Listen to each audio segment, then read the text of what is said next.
Elite players have many things that makes them so strong, but today we are going to try to understand three of the biggest keys that they have, such as understanding the position and putting the pieces where they belong, such as creating long-term plans, and especially, and the more important one, being able to win games out of a very small advantage. In this game, Nordibek Abdusattorov was playing against Anish Giri in Tata Steel, and the game started with simple Petrov defense, 95, d6, knight f3, knight f4. There is many ways to continue in this position, but today Nordibek tried to play with the move c4, which is very interesting. And there is two ideas with c4, but especially main ideas to fight for the d5 square and being able to have some more central control in the start of the game. Here, Giri continued the game with bishop e7, and there is some possibilities here. d3 is an option, d4 is an option, but today Abdusattorov tried to play knight c3, knight takes c3, and dc3. So this way, white is of course getting double pawns right here, but the difference with the main position that will continue after just knight c3 takes and takes is that with the pawn here, we actually have much more control over the center, and this will make much more difficult for black to basically being able to create a counterplay and being able to control the center in the future. So in this position, Giri continued with a long castle, bishop d3, such a normal move, just looking at the castle a bit. Knight d7, again, normal move, knight should belong to f6, probably rook to e8, and bishop will go to f8. And now is the first moment where I really like how Abdusattorov tried to play, because of course it will be very natural for white to just continue with castle and then rook e1, bishop f4, just developing the pieces to normal squares. But this way you will not manage to get any kind of unbalanced position, and it will be very hard for you to play for a win in such kind of positions. So Abdusattorov played the first very interesting move of the game, which is bishop e3.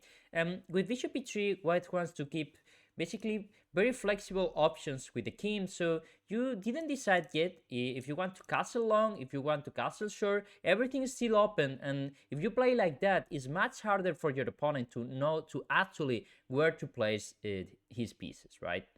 Here, Giri continued with knight f6, and again, a very flexible move, h3, is useful just to castle and avoid some bishop g4 or knight g4, but it's also very useful if I want to castle long and I want to play some g4 and play very aggressive. Again, with this move, Abdusattorov is not showing what he want to do in the future. Here, Giri played a really brilliant move b6, because actually if we place the bishop somewhere like on e6, it wouldn't make so much sense, because the bishop is crashing with the pawn. Also, it's very easy to attack the bishop with some knight d4, and also usually it's not so nice to put pieces on open files, because at some point I'll put a rook on e1 and probably the bishop is gonna get annoyed on e6. So it's much better to play b6 and place the bishop on a very active diagonal, and also is not gonna get annoyed there on b7.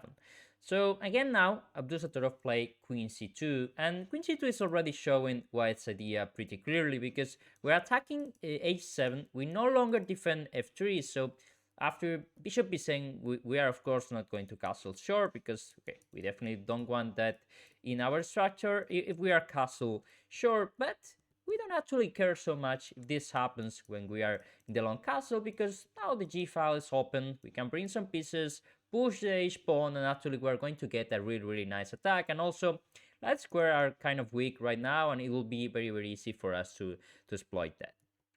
So here, Giri played, well, kind of very difficult decision for him right now, actually, but he decided to play h6.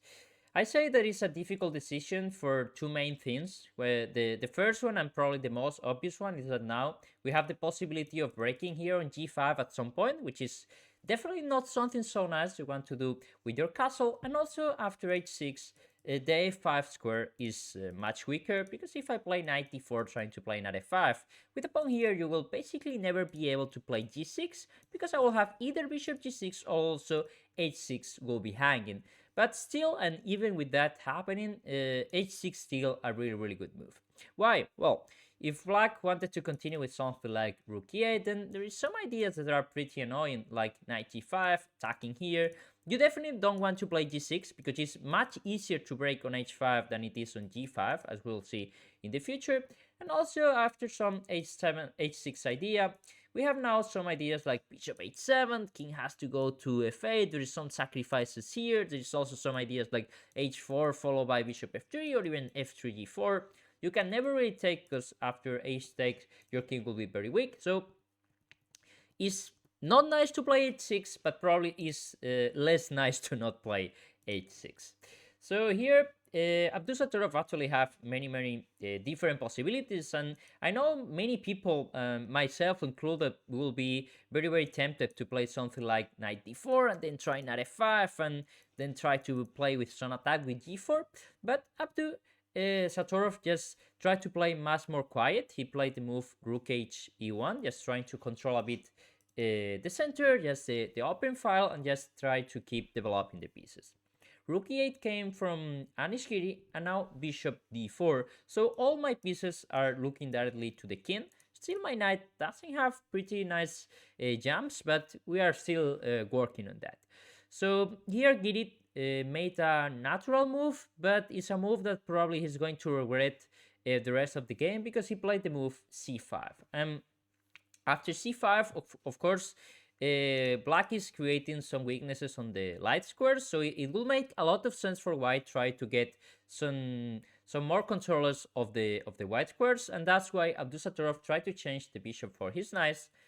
The knight, bishop takes, and now, again, very important moment to learn. We could simply play bishop e4 here, but it's much nicer to just give a check on h7, king has to move, and bishop e4. So by doing that, first of all, this king is much farther to the center, so if some pieces change in the future, we are simply gonna need to lose a tempo with king g8, which is definitely gonna help me. It's not such a huge difference, but it might be important. And also this guy is not defended right now, which again, might not be super important, but it's definitely much better for me to have this situation than the situation with the king already on g8. Here, Giri tried to change, and queen d7. So we reach this kind of position where we have a knight against a bishop. We have this guy here, which is definitely weak, is on some semi-open file, and also it will be pretty easy to put some pressure on it. There is also, well, some weak square on d5 that we would love to put our knight at some point. And also, this guy right here is basically not having his best days because he can't find any nice diagonal for itself. So now with knight d2, we hope to take here and bring the knight to e4 at some point, and Giri tried to play a6. Why he wants to play a6? Well, because his bishop is dead, and if you actually don't do anything, let's say kind of active in this position, probably white's going to be able to consolidate, and this is going to be long-term weakness for you. So it makes a lot of sense to play a6, just trying to play b5, rook b8, some b4, and try to open and create some connection between the rook, the bishop, and, well, basically being able to create some counterplay in the position, right? And after a6, Abdusattorov just plays simple move king b1. He's getting out for this bishop g5 pins that might be annoying at some point. Bishop g5 came anyway, knight f3 attacking the bishop, bishop back, and now simply queen d3. Queen d6 is still not a threat, but it's nice to just keep an eye on this guy, so black doesn't have so much freedom to keep continue with his attack, right? And now Giri played b5, which seems a very logical move, but actually it might be the first mistake, or let's say almost a mistake in the game. Probably black should play rook e4 here, queen e4, and rook b8 without, I mean, with the same idea of playing b5, but the thing is that since the queen is already on e4, this guy will take much longer to get to this square, and these moments will be very important, so we get b5 on time. The game continued with b5 directly, and now the key is that after rook e8, queen e8, we can not take here, because after rook d8 this guy is hanging, but knight d2, and then we are much faster to take and to bring the knight to e4, and now black is definitely in some huge trouble, and it's not so easy to actually create a counterplay. You could try to play b4, but after knight e4 I will take here, and then all your pawn structure will be basically destroyed. So You also don't have the time to play like g6, knight e4, bishop g7, because we are simply taking on d6 and queen d5 is coming. This guy is very weak and it's very hard for black then to create any kind of counterplay. And black has to accept this very passive way of defending the pawn with the bishop on e7. And once you have to do that, then probably you don't want to have that in your position, because this is the kind of thing that should come with some activation of the pieces, or these are gonna create more weaknesses than problems for your opponent, right? After bishop e7, I love the way Abdusattorov handled this position. He played queen d5 directly, so he's aiming to change the queens. And of course, you don't want to change on d5 directly, so Giri played rook d8, and we don't want to change on e6 either, since after f6 somehow black is solving the problems with the light squares, and also nice now the king has a very nice rook to f7. So rook d8 came, and now Abdusattorov decided to take on b5, a b5. This creates the possibility to create a potential postpone on the a file at some moment in the game. And now we have to try to think some plan for us, right? And in order to think a plan for white, it also makes sense to try to think a plan for black, right? And what is black plans in this position? Well, black plan is probably, he have two plans, main plans. One of them could be just to change queens here and try to bring the king to c6, which is very long and probably not going to happen very easily. And the other plan will be to try to push this guy out, try to change here and play somehow g6 f5. Let's say black plays some no move like king a1, and then one idea for black will be to play g6, and here take, play f5, this guy has to leave, and then we come, and then black is totally fine. So this is one of the main plans here for black, and that explains totally the move f4. What we want to do with f4, we want to push our pawn to f5, and this way it's impossible for black to get the pawn to f5, and this way we get a really beautiful knight annoying here in the center of the board, just on e4.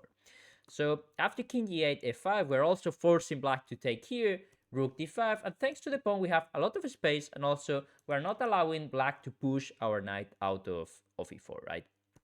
King f8, of course, Giri have to continue with the first plan, just bringing the king to c6, trying to cover all the weaknesses there, but now we are very fast. As always, we have to check the weaknesses, and this guy is not defended by anyone, so b4 makes a lot of sense.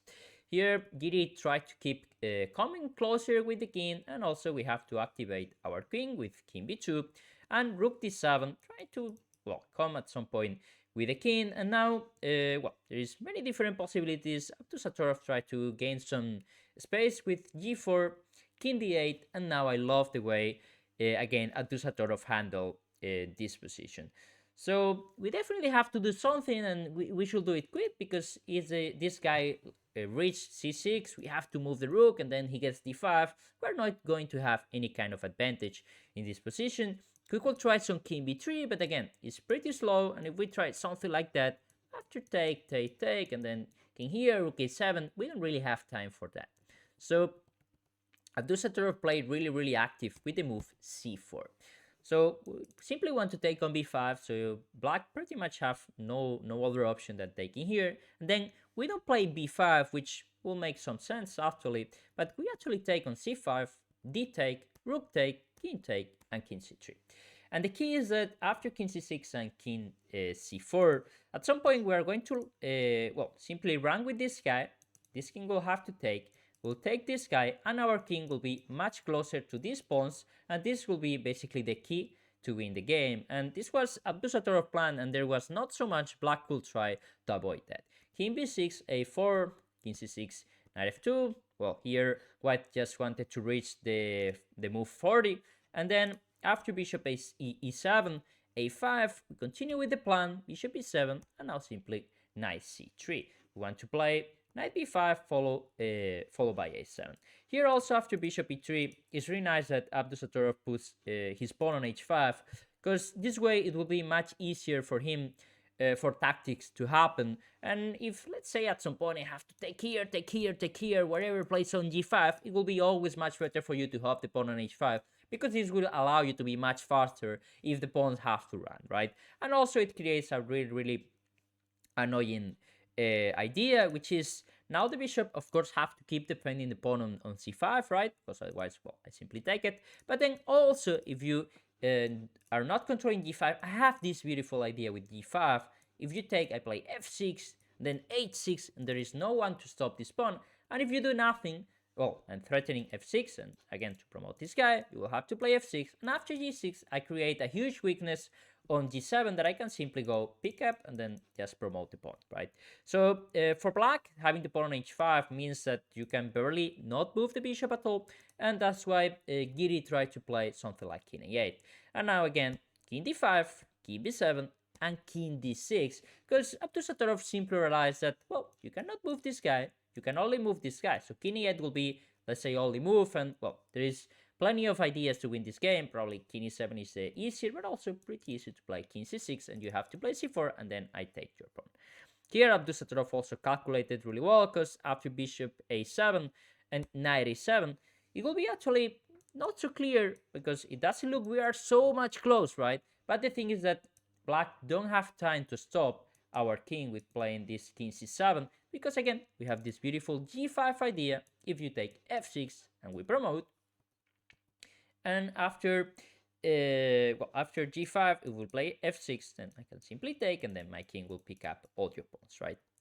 So again, brilliant try to hold the position by Anish Giri by playing c3 here, knight c6, check, knight b3, and king d7. And this looks totally winning for white, but it's not as easy as it might seem, because if we actually just, let's say, want to go for the pawn, then after king e7, king d3, king f6, and king g5, we might end up trying to make the draw ourselves if black actually managed to pick all the pawns. So we have to be careful. We cannot go for this guy, but we have a really, really important thing. We have the ability to lose as many tempos as possible with the king, with the knight, sorry. And like that, it's very easy to win the endgame by just playing g5 again. After g5, of course, we're trying to play f6, king e7 from Anish Giri, take, and king e5. And the key is that if you go to f8, I can simply go and pick up all the pawns. This guy will be hanging later. So f6 was the try, king d5, king d7, and again, we can simply lose a tempo with knight c1. This guy goes here, I'll simply go pick up your pawn. And if this guy goes here, then I can simply go and pick up your pawn. So really beautiful game from Abdusattorov, who basically managed to win out of a simple position, just knight versus bishop with some weak pawn on d6. And I hope you enjoyed the video. I hope you subscribe, and see you in the next one.